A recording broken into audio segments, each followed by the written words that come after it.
আসসালামু আলাইকুম বন্ধুরা, আশা করি তোমরা সবাই ভালো আছো আর আমিও ভালো আছি। আর প্রতিদিনের মতো আজকেও তোমাদের সবার সাথে একটা রেসিপি শেয়ার করতে চলে আসলাম। আজকের রেসিপিটা খুবই মজাদার, গরম গরম একটা রেসিপি। শীতের সময় কিন্তু আমাদের প্রত্যেকেরই গরম গরম খাবার খুবই পছন্দ। তাই আজকে তেমনই গরম একটা মজাদার রেসিপি তোমাদের সবার সাথে শেয়ার করছি, নেহারি। গরুর পায়া দিয়ে এই নেহারিটা তৈরি করি। তাই চলো কীভাবে রান্না করি শেয়ার করা যাক। এখানে আমি গরুর পায়াগুলো ভালো করে ধুয়ে পানি দিয়ে দিয়েছি, আর এখন সাথে দিয়ে দিচ্ছি আদা রসুন বাটা, আর সামান্য পরিমাণ এখন দিয়ে দিচ্ছি মরিচ আর হলুদের গুঁড়া, আর এখন অ্যাড করছি ধনিয়া গুঁড়া, আর সাথে দিয়ে দিচ্ছি জিরা গুঁড়া। এতে নেহারির স্বাদটা দারুণ আসবে, এতে খেতে ভালো লাগবে। তোমরা চাইলে এটা খাসির পায়া দিয়েও তৈরি করতে পারো। শীতের সময় কিন্তু এই নেহারি গরম গরম খেতে খুবই ভালো লাগে। তাই আমি ভালো করে নাড়াচাড়া করে নিলাম। আর এই পায়াগুলো একটু গলতে সময় নেবে, বা ভালো করে না গললে নেহারিটা কিন্তু মজা লাগে না, আর রগগুলো ফুলবে না। তাই এখানে আমি সামান্য পরিমাণ একটু লবণ দিয়ে সারা রাত রেখে দিয়েছি। এতে ভালো করে বলক চলে আসবে, আর পায়াগুলো ভালো করে গলে আসবে, খেতেও ভালো লাগবে। তোমরা চাইলে 5-6 ঘন্টাও রেখে দিতে পারো।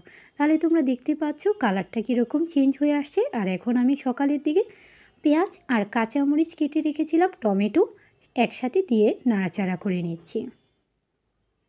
আবারও আমি কিছুক্ষণের জন্য এই নেহারিটা ভালো মতো বলক দিয়ে নিচ্ছি।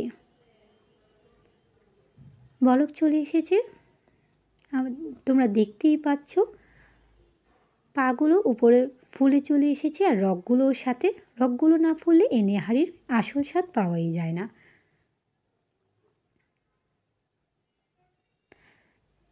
নেহারিটা একদমই শেষের দিকে, এখন আমি উপর দিকে একটু ধনিয়া পাতা ছড়িয়ে দিচ্ছি। এতে স্বাদটা দারুণ লাগে, খেতেও ভালো লাগে। অনেক সময় আমরা এই নেহারি খাওয়ার জন্য অনেক দূর দূরান্তে যাই, তবে এরকম করে যদি বাসায় তোমরা রান্না করে খাও, আশা করি তোমাদের সবার কাছে ভালো লাগবে। আর শীতের সময় এটা গরম গরম খেতেই খুব ভালো লাগে। নেহারিটা একদম শেষের দিকে, এখন আমি প্লেটে তুলে নিচ্ছি। আর এই নেহারিটার সাথে তোমরা তন্দুর রুটি অথবা পরোটা দিয়েও খেতে পারো, তবে এই নেহারিটা দিয়ে তন্দুর রুটিটা খেতেই খুব ভালো লাগে।